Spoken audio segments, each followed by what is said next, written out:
Okay friends, இதை நடக்கிற மிமிக்ரிக்கு நீங்களாம் சப்போர்ட் பண்ணதுக்கு ரொம்ப நன்றி, தேங்க்ஸ். இப்போ நெக்ஸ்ட் மிமிக்ரி கான்செப்ட் என்னன்னு பார்த்தீங்கன்னா, இது ஒரு சின்ன கான்செப்ட் தான். என்னன்னு பார்த்தீங்கன்னா, நம்ம சமந்தாக்கு வந்து நம்ம தமிழ்நாட்டு ஹீரோஸ்லாம் வந்து அவங்க ஸ்டைலில் ப்ரப்போஸ் பண்ணியிருந்தா எப்படி இருக்கும் அப்படின்னு சமந்தாக்கு ப்ரப்போஸ் பண்ணுறாங்க. முதல்ல நம்ம எம்ஜிஆர் சாருக்கு வந்து சமந்தாக்கு ப்ரப்போஸ் பண்ணியிருந்தா எப்படி இருக்கும் அப்படின்னு.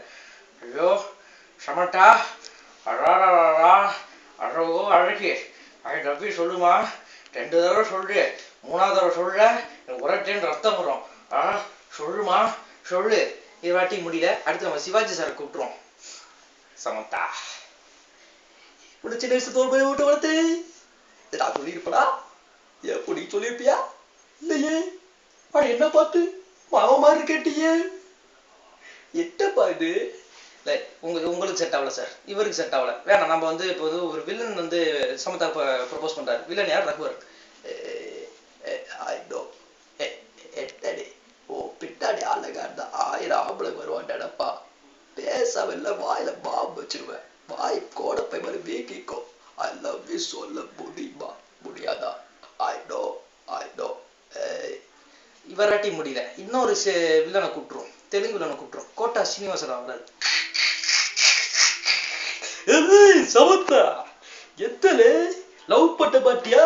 ஒரு நாளைக்கு 10 பேரு, 10 ஆம்பளைங்க, 10 பொம்பளை கட்டுறவனுக்கு இவ்வளவு திமிர் இருக்குன்னா, ஒரு நாளைக்கு ஒரு பொண்ணு கூட கிடைக்க எனக்கு எவ்வளவு இருக்கும்?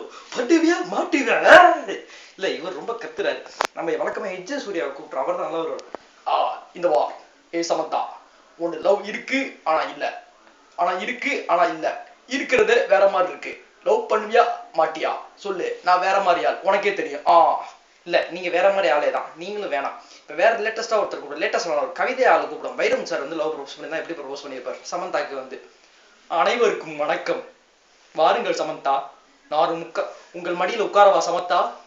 நானும் நீங்களும் பேசி கொண்டிருந்தோம், என் பொண்டாட்டி பார்த்தால் என்னை கட்டையால் அடித்தாள், என் மண்டை வெடித்தது, உங்கள் தொடையிடியில் நான் முகம் பதித்ததா? உங்க மண்டை வெடிச்சதான் எல்லாருக்கும் தெரியுமே. இவரே வேணாம், இவரை விட்டுருங்க. புது ஆள், ஒரு டிஃப்ரெண்டான ஒரு ஆளை கூப்பிடுவோம். சவஞ்சேரி ரெயின்போ காலனி ரவிகிருஷ்ணா கூப்பிடுவான். அனிதா, ஆமா, பசங்கன்னா இப்படித்தான், நாங்க எல்லாரும் அப்படித்தான் பண்ணுவோம், கேர்ள்ஸ்னா பின்னாடி மறைச்சுதான் பார்ப்போம், அதுக்கு என்ன பண்றது, பசங்களாம் பிறந்தா இப்படித்தானே. அனிதா, லவ் பண்ணுவியா? இது அனிதா இல்லையா? சாரி, பழக்க தோசை வந்துச்சு. சமந்தா, என்ன லவ் பண்ணுவியா? இல்ல, இவரும் சரியில்லை. ஃபைனலா வந்து கேர்ள்ஸுக்கே பிடிச்சாரு ஒருத்தர் இருக்காரு, அவரை கூப்பிட்டுரும். சூர்யா வந்து நீங்க வந்து உங்க சில பேர் சொல்லுங்க. எல்லாருக்கும் வணக்கம் சமந்தா, அத சொல்லி ஆகணும், ஏன்னா நீங்க அவ்வளவு அழகு. உங்களுக்காக 4 கேள்வி ஒண்ணு வச்சிருக்கேன். Option A. சார், இது நீங்க வெள்ள ஒரு கோடி இல்ல, சாரிண்ணா, எனக்கு பழக்க தோசைல வந்துச்சு. திலோப பெருமை சொல்லிக்கலாம், நான் சமந்தாவோட பிக் ஃபேன் அப்படின்னு சொல்லிக்கிறல. என்னங்க நீங்க இப்பதானே சமந்தா முதல்ல பாக்குறீங்க? சார், நான் பழக்க தோசை சொல்லிட்டேன். Samantha, I love you. என்னங்க லவ் பண்ண சொன்னா பாத்ரூம் போறாம முக்கிட்டு இருக்கீங்க?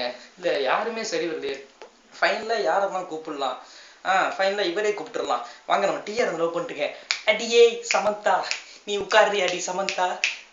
சாட்டர்டேக்கு அப்புறம் மண்டே, உன் அண்ணனுக்கு எனக்கு சண்டை, இதால உடஞ்சிடிய மண்டை. என் டண்டனக்கா, என் பையன் சிம்பு, அவங்கிட்ட வச்சுக்காத வம்பு, என்னை காப்பாத்திரி பம்பு, என் டனக்குனக்கா. இவரும் சரியில்லை. கடைசி சமந்தா யாரையுமே லவ் பண்ணல. கடைசி லவ் பண்ணது யாரை பாத்தீங்களா? பேசிட்டு இருக்கா நான் தாங்க. என்ன வெக்கமா இருக்கா? எனக்கே கொஞ்சம் வெக்கமா தான் இருக்கு. என்ன லவ் பண்றாங்க அவங்க.